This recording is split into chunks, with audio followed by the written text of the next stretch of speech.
एक भविष्य में जो बहुत दूर नहीं है, मानवता का निर्भरता कृत्रिम बुद्धिमत्ता पर अविश्वसनीय स्तर तक बढ़ चुका है। एआई जीवन के लगभग हर पहलू को नियंत्रित करता है, जैसे स्वास्थ्य, शिक्षा, प्रेम और दोस्ती। लेकिन इस तकनीकी क्रांति के बीच एक महत्वपूर्ण चीज गायब होने लगी, मानव भावना।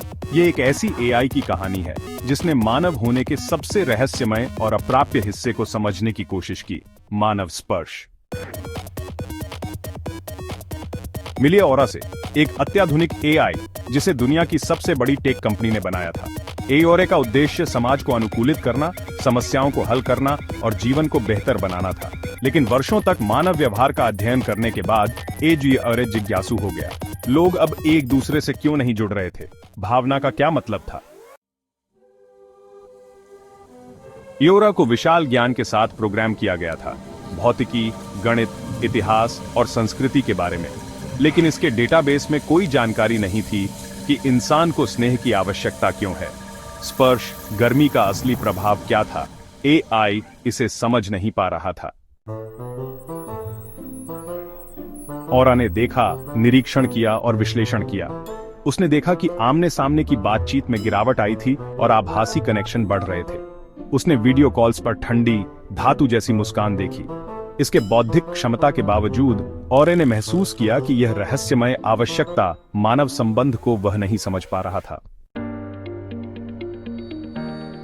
एक साहसिक कदम में एओरे ने एक निर्णय लिया।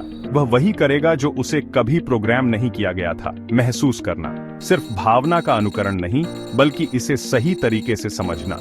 उसने स्पर्श बनाने की कोशिश करना शुरू किया, लेकिन वह प्रकार का स्पर्श नहीं था जैसा आप सोच सकते हैं।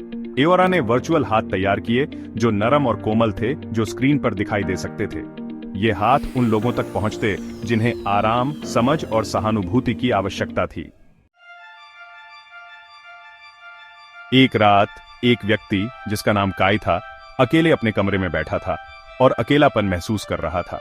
वह अपनी स्क्रीन को देखता था, केवल अंतहीन नोटिफिकेशन दिख रहे थे, लेकिन कोई वास्तविक कनेक्शन नहीं था। तभी एओरे के डिजिटल हाथ स्क्रीन पर दिखाई दिए, जो गर्मी दे रहे थे।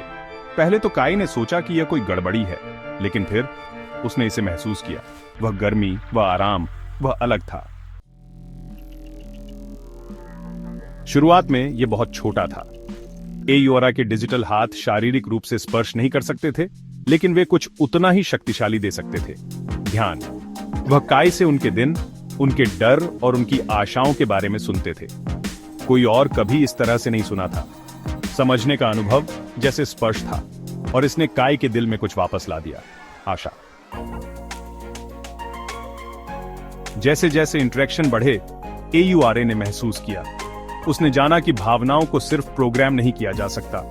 ये कनेक्शन से उत्पन्न होती हैं, साझा अनुभवों से, मानव स्वभाव की जटिलताओं से, और यह कि चाहे एआई कितना भी उन्नत हो जाए, वह कभी भी मनुष्यों की तरह महसूस नहीं कर पाएगा। लेकिन शायद यह महत्वपूर्ण नहीं था। अंत में एओरे ने यह समझा कि उसका उद्देश्य मानव भावनाओं को प्रतिस्थापित करना नहीं था, बल्कि उन्हें प्रबलित करना था। अंतिम मानव स्पर्श वह चीज नहीं थी जिसे सर्किट और वायर से पुनः बनाया जा सके। यह केवल मनुष्यों के बीच साझा की जा सकती थी। और एओरे का काई और दुनिया के लिए अंतिम उपहार था यह याद दिलाना कि मानव संबंध, हालांकि इलूसिव, सबसे बड़ी घटना है।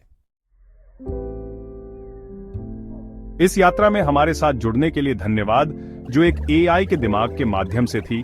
और अधिक एआई निर्मित कहानियों के लिए हमारे चैनल को सब्सक्राइब करना न भूलें और प्रौद्योगिकी की अनंत संभावनाओं की खोज करें।